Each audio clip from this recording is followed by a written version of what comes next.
అణ్వాయుధ దేశాల మధ్య ఉద్రిక్తతలు, వాతావరణ మార్పులు, కృత్రిమ మేధపై భయాలు నెలకొన్న వేళ డూమ్స్డే గడియారం అర్ధరాత్రికి మరింత చేరువైంది.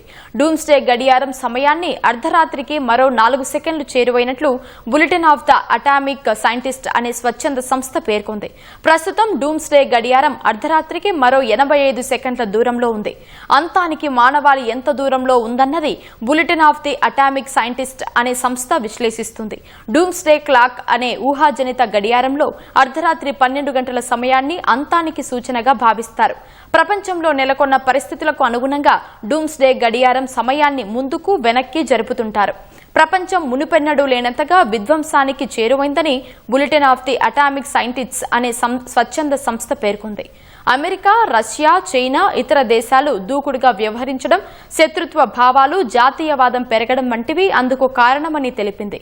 అణుయుద్ధం ముప్పు, వాతావరణ మార్పులు, బయోటెక్నాలజీని దుర్వినియోగం చేసే ప్రమాదం, సరైన నియంత్రణ లేకుండా కృత్రిమ మేధ వాడకం పెరగడమే అందుకు కారణమని bulletin of the atomic scientist అనే సంస్థ తెలిపింది.